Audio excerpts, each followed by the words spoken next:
Hey everyone, it's your old pal Amelia. Now, those of you who follow us on social media or who listened to the last episode know that Pitney came down with a case of the COVID right after his quick trip to Texas the week of my birthday. He's better now, thanks for asking, but because he was sick, I just sort of handled this episode myself. So there's some new stuff and a couple old things I dusted off from the early days of the show. It's good. You'll like it.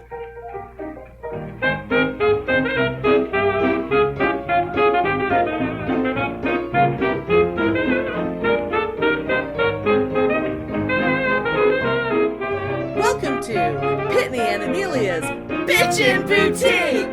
We may be awful, But we're right!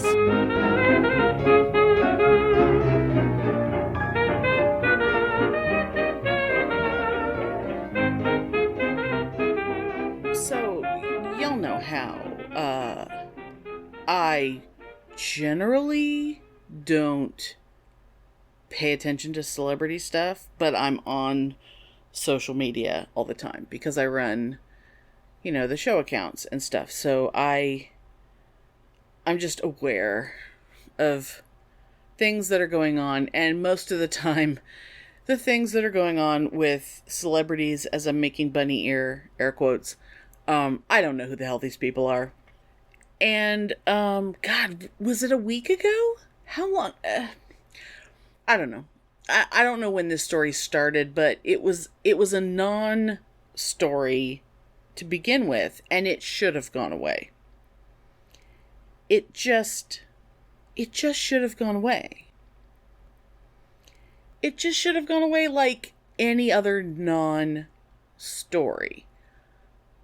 But it didn't, because motherfuckers wouldn't shut up. And the more it continued, the more it pissed me off. And I realized that there's a possibility that even after I've recorded this, more things could happen that'll infuriate me even more. But I'm going to try really hard to have this be the only time I talk about it, because god damn it, I mean, on the one hand, I don't fucking care. But on the other hand, I'm pissed off. I'm pissed off that I have to know about this shit. So, there exists in the world a celebrity named Jojo Siwa. And some of you probably know who that is. But possibly some of you are blissfully unaware of who Jojo Siwa is. And I apologize to you if you've never heard that name before and I'm ruining your life right now. I mean, honestly, this is not her fault. It's not her fault for existing. It's not her fault that she is the level of celebrity that she is, or that sometimes she says or does things and the world finds it incredibly important. But the important thing in terms of me is that I didn't know who the fuck she was. And I may have first seen her name. I don't know if I saw a name first or if I saw a picture first of like a ridiculously smiley child in Technicolor vomit clothing with a big fucking blonde ponytail on the top of her head, just with this, what I considered at the time to be a very fake looking smile. And I've since realized it's just her face. And actually, there's nothing wrong with her. But because now that she's like an adult, she's actually fine. She's perfectly fine. She's adorable. But she had to get rid of all that shit. She had to stop being that to be like a normal human. But I would see the name Jojo and that person, and I would be like, what the fuck is a Jojo Siwa? And it would make me angry, and I would be like curious enough to ask the question, but not curious enough to Google her. Because I didn't care. Because, as far as I was concerned, she was no one. Nothing personal, Jojo. I'm sure you're lovely. But in more recent, months, whatever, I think it was when she ended up on, like, Dancing with the Stars, and I was like, oh, so she's a star now? And I was like, who the fuck? And I guess I looked her up. I guess I Googled her or something and found out, oh, she was one of the kids on Dance Moms. And I'm not gonna, like, shame people who watch Dance Moms, because I watch Toddlers and Tiaras. I know those kids. So I can't, I can't fault someone for being obsessed with a show like Dance Moms. However, I don't understand why one of the children on that show would become, like, the breakout star. I don't know. I guess she's a dancer, and I guess I've heard more recently that she also is a singer, I guess. Because after she came out as a lesbian, suddenly she's finding herself sort of ostracized from the Nickelodeon, like, Kids' Choice Awards or whatever those things are. And, like, they won't let her be on the show anymore, but they're using her music. And as those words are coming out of me, I kind of hate myself a little bit. Because why do I know this? My brain doesn't have the capacity to, learn algebra fully, but for some fucking reason, I know that about Jojo Siwa. Anyway, so apparently there's this thing where okay, look, I look at TikTok from time to time, and I know that there are times when someone will make a little TikTok video and they're just inexplicably just making statements and just saying their opinions about things, and they're just little quick short things, and for some reason people get real excited about it. I prefer things that are a little more content and more interesting, but apparently Jojo recently put up a TikTok video where she was answering, like, questions about celebrities, like, who's your celebrity crush? So, celebrity this, celebrity that. And, reportedly, not like I went to go look, because I don't care. That's the important thing. Through all of this, you have to understand, I don't care. At every stage of this, I did not care enough to look, because I don't care. So, one of the questions was, who's the rudest celebrity? And from what I understand, in this video, she's holding her phone in her hand, and for just like a split second, the screen of her phone points towards the camera, and then she turns it away, and supposedly the person on the screen is Candace Cameron? Or I guess I should say Candace Cameron Bure, I think is how it's pronounced, because of course it is, because why would she marry someone with a normal last name? That little bitch from Full House whose brother is the horrible Kirk Cameron, who we have ripped to shreds on this show at least once, if not a couple times, for just being a horrible, horrible human. And she's not much better, frankly. I mean, he's already a sorry excuse for a human, and then she's the lesser Cameron. So, you know, she's trying as hard as she possibly can to get all the attention she can. So, and I should say that this video that JoJo did on TikTok, I mean, the way it was described, it almost was like she was trying not to show the picture. But I guess maybe if you're a, quote, celebrity on TikTok, you are contractually obligated to answer all questions in full, and you have to say who the rudest celebrity is. Like, you have to. Like, she couldn't just edit that out. Like, she had to put it on TikTok. I don't know. I don't understand what actually happened, but the way it was described, it sounded pretty much like a non-story.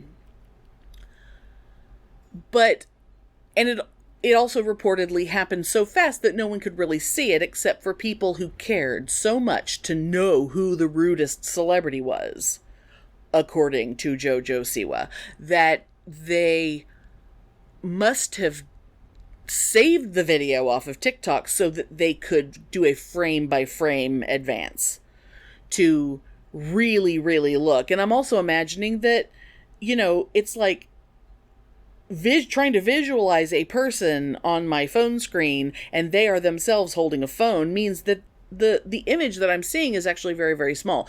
Having to be able to figure out that the image on that screen is Candace Cameron, of all people, who's going to all this trouble? But apparently it was her. And some people decided to post on their social media, making a really huge deal out of it. And of course, this alerted Ms. Cameron Bure, who, if she was a normal adult with, you know, self-esteem and better things to do, she would have just gone on with her day. Because who cares what JoJo Siwa thinks? And it's just a silly TikTok video, and who gives a shit? Oh no. Oh no, no, no. Not Candace Cameron Bure. She had to lose her fucking mind over it and contact JoJo and not only have a whole conversation with her, but she then had to go to her own Instagram. And the reason why I know this is because she went to she made sure that the media knew about it. Like, I think it was a news story that popped up from like people.com or some crap through a news feed on my phone. Candace Cameron made goddamn sure that we knew that she talked to JoJo Siwa and cleared the air because she could not stand the thought that someone thought she was rude. So they talked about what happened, and apparently however many years ago it would have been, let's say, I don't know, 7, 8 years ago. I don't know. When did when did they start doing that Fuller House thing? 6, 7 years ago? I don't know. It was some sort of like, I guess maybe the premiere of that, I guess, because it was some sort of red carpety thing, and JoJo was there for some reason. And the stars of Fuller House, including Candace, were like taking pictures with everyone who was there. And JoJo was like, "Hey, can I take a picture with you?" And Candace said no. Or maybe she said not right now or something. But it was very obvious to JoJo that Candace was taking pictures with every other fucking person who was there. And she was like, I don't know, 12, 13 years old, maybe. And so she kind of took that as a bit of a slight. But at the same time, it's not the end of the world, and she was just answering a question to the stupid TikTok thing about who's the rude celebrity. And I mean, if that's the rudest thing she had, then that means that she's been having a pretty good experience with, celebrities so far, that people have been generally pretty nice to her. But apparently she just had to answer that question, and logically, why would she think that anything would come of that? Except that, of course, Candace Cameron could not let that shit go. And, of course, had to go to her own Instagram and do like a 5-minute fucking video telling the world that she's not rude and that JoJo actually thinks she's awesome. And, oh no, we're totally best friends now and we're going to get like matching bracelets and stuff because JoJo loves me so much now. And of course, JoJo's in the meantime like, I don't really care. Like, Candace Cameron cannot get enough attention about this. And at that stage, I'm thinking, okay, well, now the story's over, right? Now the story's over. Because now the initial story that was stupid should have been it. But Candace Cameron had to get her stupid fucking 10 minutes of attention. So now she got it. So now we're done, right? We're done? We're done. Right? Oh no. So I'm just gonna pull up. There it is. I'll just read this. Bure's 23-year-old daughter Natasha posted a note to Siwa on her Instagram story Thursday. Respectfully, someone saying no to taking a photo with you is not a rough experience. This generation is so sensitive and has no backbone, Natasha wrote, according to Us Weekly. There are bigger issues in this world than this, she reportedly added. Grow up.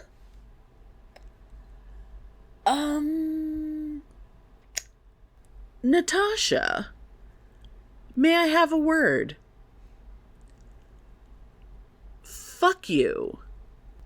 Fuck all the way off, Natasha. JoJo just made a casual remark. She didn't make a big deal about anything. Your fucking cunt of a mother who can't let anything go made it into a big deal. And now you, Natasha, who is 23 and is in the same generation as the people that you're saying are so sensitive. That's your generation, dear. And you're the one who's being butthurt. Because you're pissed off that someone upset your mommy. When really, it's your mommy. Your mommy was a bitch to a little girl. And then when the little girl had the nerve to mention it, like 10 years later, your mommy was a bitch again by refusing to let that shit go. Until that little girl told the world, no, Candace Cameron is a wonderful, wonderful person, and we're all good, and we're great, and we're total besties. You and your fucking family, the entire Cameron family, you are horrid people. And you all need to learn how to shut the fuck up because no one asked you. Do not make me defend JoJo Siwa, who it must be clear, I really don't care about. Although, she is, a cute little baby lesbian. I mean, she is adorable. Since she cut that fucking ponytail off. And she stopped dressing like fucking Punky Brewster. But, my God, you people are so horrible that you're making me want to, like, go to the mat for JoJo Siwa. When really, I don't even want to know that JoJo Siwa exists. No offense, JoJo. I'm sure you're lovely. But God damn it. This is why we can't have nice things. And this is why I hate people. I mean, you know, I want to have all this loving kindness and shit. You know, I want to be a Buddhist. But people like the Candace Camerons of the world really make it hard to have loving kindness for the other people that I have to share this fucking planet with. Because God damn it. God damn it. Fuck you. Fuck you, Candace Cameron, and your fucking daughter. And you know what? Let's just go ahead and fuck Kirk Cameron while we're at it. I know he hasn't done anything lately, but you know what? Fuck you. I'm sure you've been an asshole within the last week or two anyway. I'm sure you've really been horrible to somebody, so fuck off, Kirk Cameron, too. Just all of the Camerons. Just go to hell. All of you.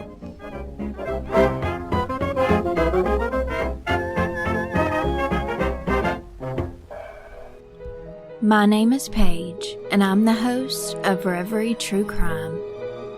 Reverie means to daydream, but even daydreams can turn into nightmares.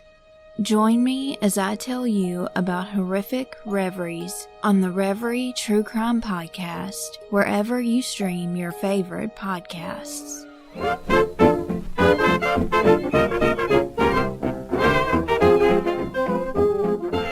So now it's time for fabulous bits from the past.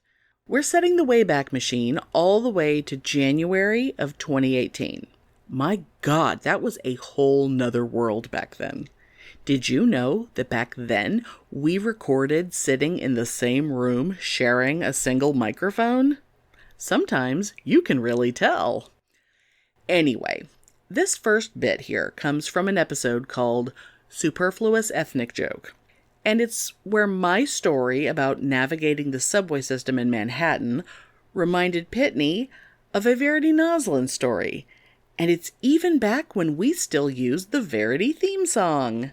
Enjoy. Although one of my favorite things in New York, just speaking of the whole, you know, popping above ground like a groundhog and then going back underground again, the first time I rode the subway by myself, I started feeling a little too confident, and then I looked down at something, and then the next time I looked up, I had overshot my stop by like 50 blocks. Oh no.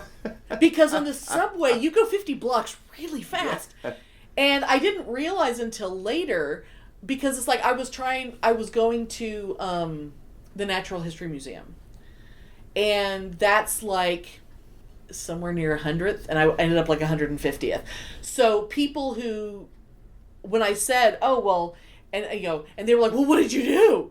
When I was telling people that, they were freaking out. And I'm like, well, I got out, and because luckily I had been paying attention to how it works, and I knew you have to go up the stairs and across and down. You you go to the other side, and you take the southbound train. Back, yeah. This is not rocket science. This is very basic. But people were freaking out because I had gone. I didn't even realize it because I didn't go above ground. I was in Harlem. But it's like, even if I'd gone above ground, I would have been, oh, cool, I'm in Harlem. Yeah. I hate when people just go, oh, you were where? It's like, what the fuck is... Right. Even people who are normally reasonable, they get afraid for you for something that didn't happen. Yeah. Oh, yeah. You could have been murdered. Why would I have been murdered? You could be murdered. God, nowadays you could be murdered going to the mall and movie theater. I mean, why worry about it? The previous owner of this house was murdered in this house. Yeah. You just... There's no reason to walk around afraid of being murdered all the time. No. Why, oh my God, I don't understand people. But you were in Harlem? but there are blacks there. You know, it's like, because you know that's what they're actually saying, and it's just like, what is wrong with you? See, and that leads us to Verity. Oh, yay, my favorite! The World According to Verity. I love this story, oh my god. The Verity story that we have not shared. Because it's kind of appalling, but it's so fucking... You so guys appalling. know Verity well enough by now that I think you can find this as amusing as we do. Because she's so... Anyway, she's Verity. So me, Verity Noslin, and Trisha von Lichtenstein. Oh god, yes. Went to... I'm trying to think. It was either... I think you were in San Francisco, weren't you? It was in San Francisco, but I don't remember if it was after being at the Renaissance Festival or after being at a Creation Con. It was one of the two. I think it was Ren Fair. Really? And you were in the city? Yeah. After being... Okay. So it was either a Creation Con or so. We were on our way back from the Renaissance Festival, which, remember, was right over the Golden Gate Bridge in Novato. Oh, God, that's right. Yeah, I never went there. One of the two, I don't remember. But anyway, we had gone to this party, and it was like, you know, a fan party. There was a lot of people from LOR there, Doctor Who fan club. You know, people that we knew. Where we met. But this person, of course, because we were all young at the time, and... Right. It wasn't the best neighborhood, but it was, you know, whatever. They lived in the neighborhood they can afford, You know, this con geek party that... Were they in, like, the Tenderloin or something? It may have been, I don't even remember. Yeah. But, of course, San Francisco, being San Francisco, there was no fucking parking, so we had to park where we parked. Right. And walk up. And the whole time, Verity Noslin was really... She didn't want to go because she didn't like the neighborhood, because there, you know, because one... If it wasn't suburban San Jose, she was terrified. Right. And if it wasn't Christian white people or con people, she was terrified. Right. And it had nothing to do with black, Mexican... It was just a general... Whatever. It was like... A general fear. Nothing specific. Yeah, she just hated anybody that wasn't like... That wasn't like her. Like white church-going con people. That was her world, right? Right. And she was like... The whole time, she was very nervous. She was like... I don't like this. I don't like this. I don't like this. Maybe we shouldn't go. I don't like this. There's gonna be men. They're gonna be black. I don't like this. No, wait. Wasn't there a third line? Yes. Okay. And she lived in constant fear of rape. Okay, let's do all three. Yeah. Okay. There's gonna be men. They're gonna be black. They're gonna rape me.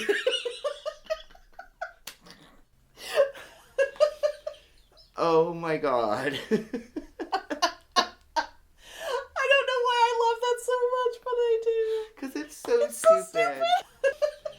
Oh god. Oh,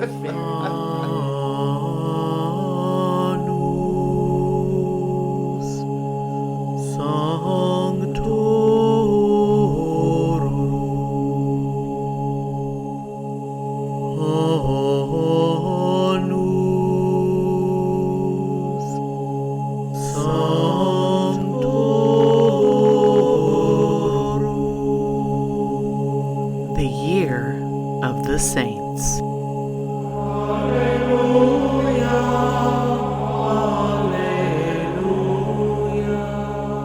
So, those of you who have watched Our Flag Means Death, and honestly, if you haven't by now, shame on you.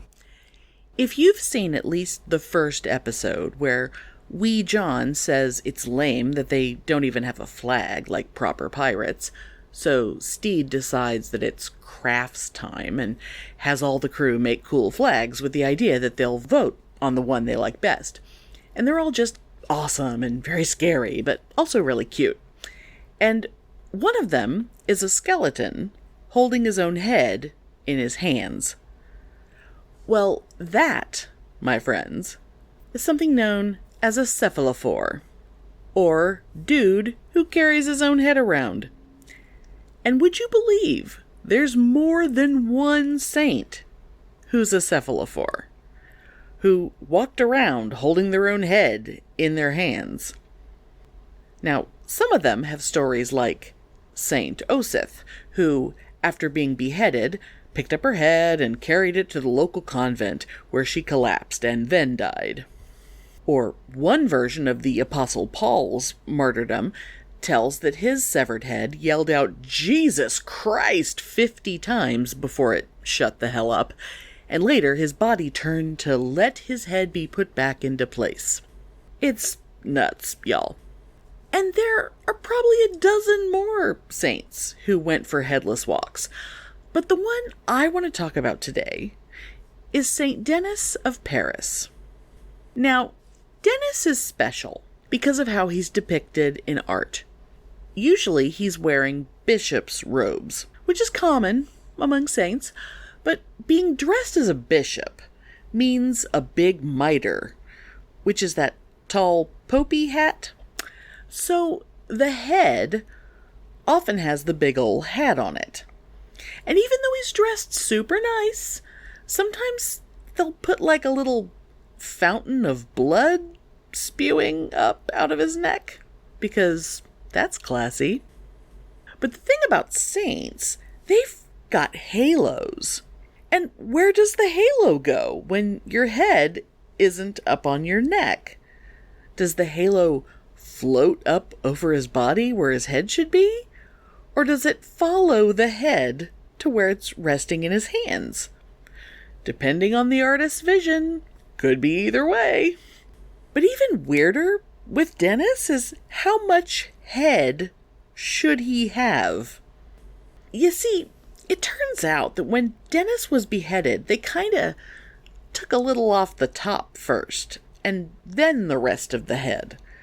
So there are paintings and stained glass windows from the 13th century where he's got most of his head still sitting on his neck, but from like the eyebrows up is lopped off and is in his hands. And he's holding it like a prized Pyrex or something. All smiling like, "Hey, got my head here, dirt.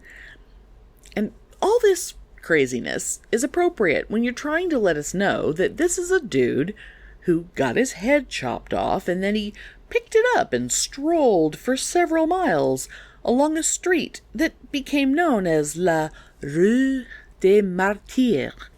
The head preaching a sermon about repentance until finally the body reached a nice spot to bury his head where he just plopped down and finally died for real. Oh, and that Rue des Martyrs, it is totally trendy and gentrified now. Très gauche, if you ask me. Okay, hi, it's me again. Now this one, also from January 2018, is from the episode The Hills Are Alive with the Sound of Chafing. Honestly, I can't remember why we called it that. I think it had something to do with lederhosen.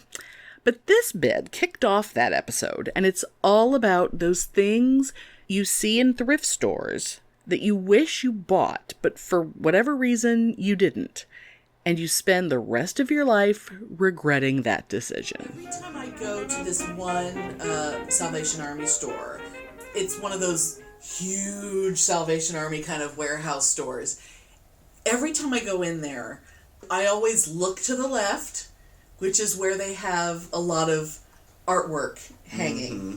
Because many years ago, I was in there when I had no money, and I saw a painting that has stayed with me for the rest of my life.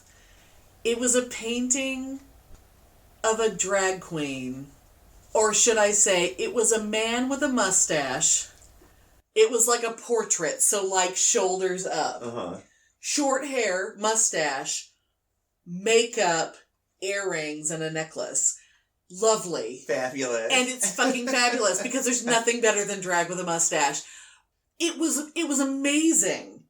And I had no money, and it breaks my heart that I don't own it. I just hope that whoever bought it, that it's hanging in their home. And I hope that someday I meet someone and I go to their house for the first time and there it is. Oh, that would be fabulous. Because it would be like a sign that I have to be friends with them for the rest of my life. Because it's the most amazing thing I ever saw in a thrift store. It's like, it got away from me. You know, I my heart wants it, but it's somewhere else. I know it's out there somewhere, but I wish I could have bought it, but I didn't. Do you remember the legendary Spock on velvet? Oh, wait.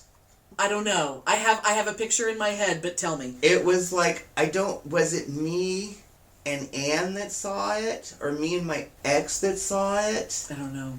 But it was like, it was Spock on a cloud with a rainbow, and it was painted on velvet. Oh, God. Wow.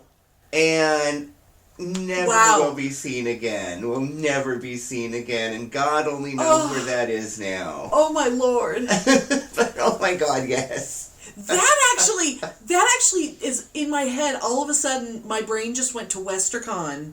WesterCon of, what year would that have been? 2006? Yeah. Yes, yeah.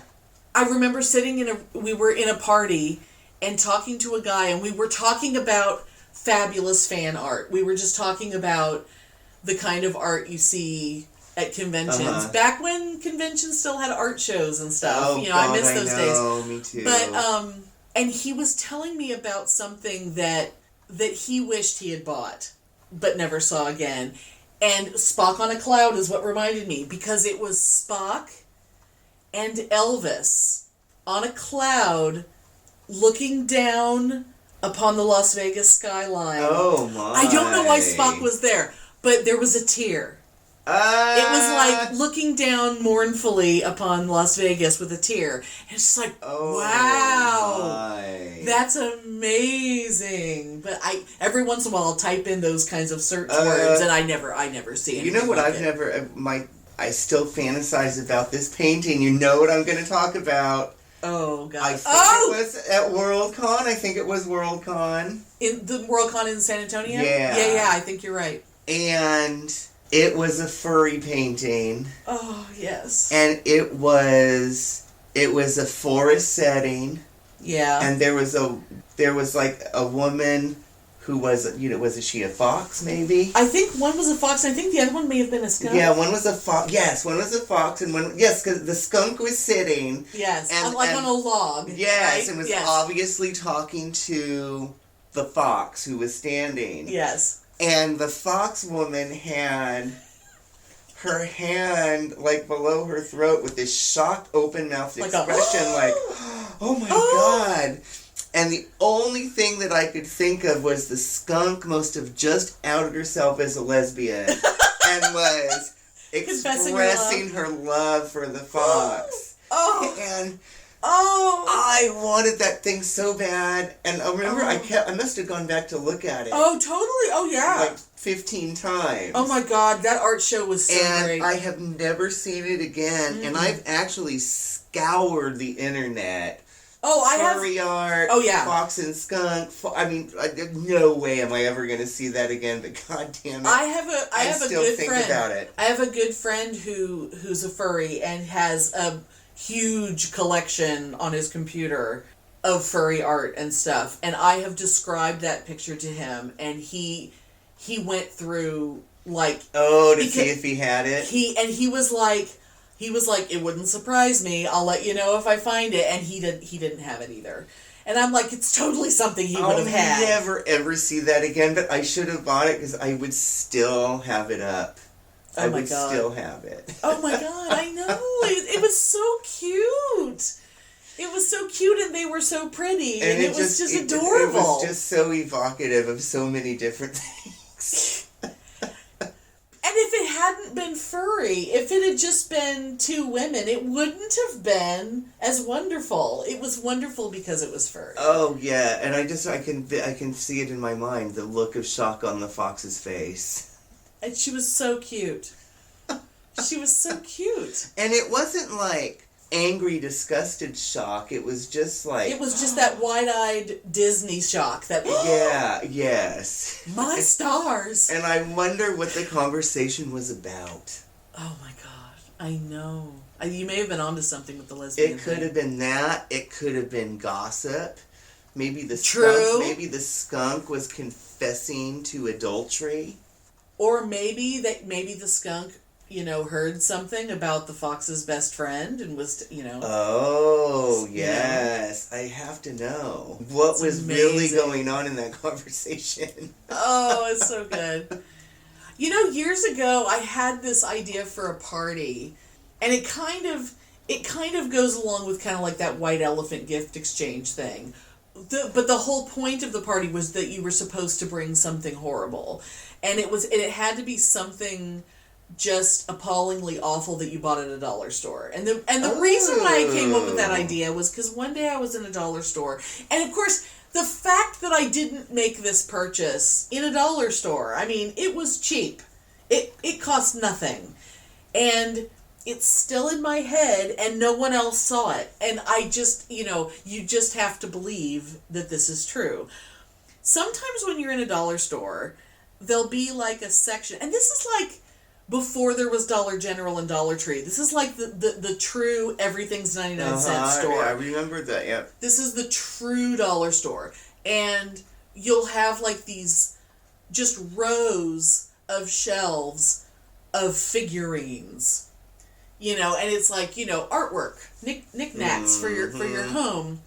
And some of it'll be religious, but like a little, the painting job will be a little off, like their eyes, like the dot for their eyes is slightly off, and they're kind of cross-eyed or whatever, and just, they're, just wonderfully off-brand kind of shit.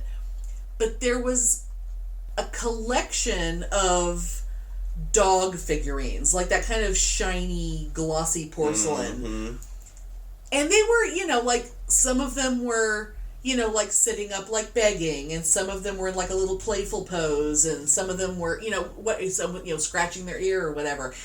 And I'm not kidding when I say that one of them was licking themselves. Wow. With a leg up.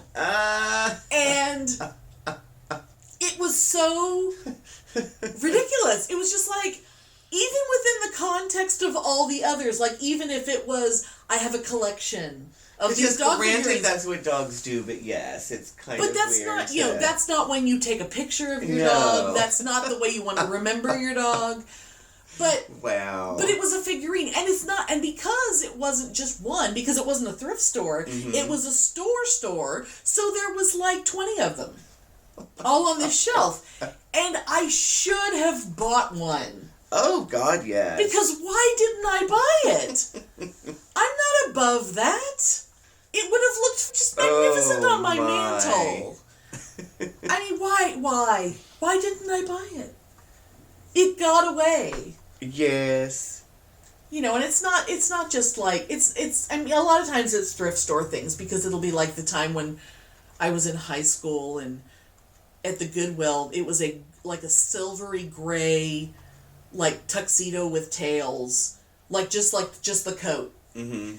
And yeah, it did fit me, but I really didn't have money. And it was probably $15 or $20 even at a Goodwill. And I wanted it so bad. I don't know what the hell I thought I was going to do with it.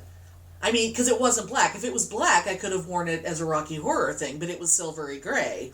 I don't know what I was thinking. But I still remember it. I remember trying it on and sighing. Like, oh, I don't have $20. That kind of stuff breaks my heart. God, I'm trying to... there's been millions of things that I've seen that I've desperately wanted that I couldn't afford. I can't think of anything right now. Oh, that one time we were in that thrift / vintage shop in San Antonio, and it was like a jumpsuit. It was like a disco jumpsuit, and you were trying it on over your clothes. You tried it on over your clothes, and it was just a little bit too small. Yes. Oh, God, I wanted it, because it looked like Desiree. It was like Desiree from Vice Academy. Yes. It's, okay, Desiree. Oh, God, she was amazing. Her jumpsuit was purple satin with, that was low in the front with lapels and big shoulder pads. And then the legs had that poof. Pegged. They're poofy but pegged. Well, they were poofy but pegged, and it's like they were gathered at the bottom. Mm-hmm. Almost like a cuff. Like a poofy sleeve would be almost. But God, it was fabulous. And that was totally Desiree's jumpsuit at that store. And oh my God, that was heartbreaking. I do have a purple and blue striped jumpsuit that's evocative of Desiree, but it's knit. It's really not the same. But I really... It has to have some shine.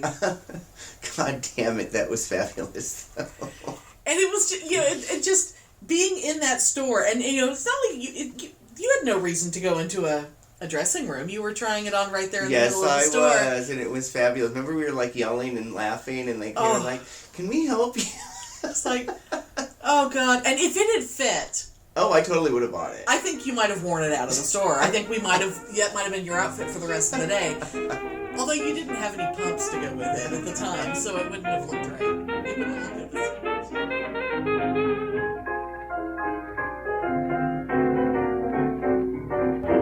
Thanks for listening. If you enjoy our show, please take a moment to rate and review us on Apple Podcasts or Stitcher. If you send us a screenshot of your review, we'll send you a Bitchin' Boutique sticker. Everyone loves stickers! Please subscribe or add us to your favorites wherever you get your podcasts. Subscribers get new episodes first and are also more attractive. Drop us a line anytime at PitneyAndAmelia@gmail.com. We'd love to hear from you!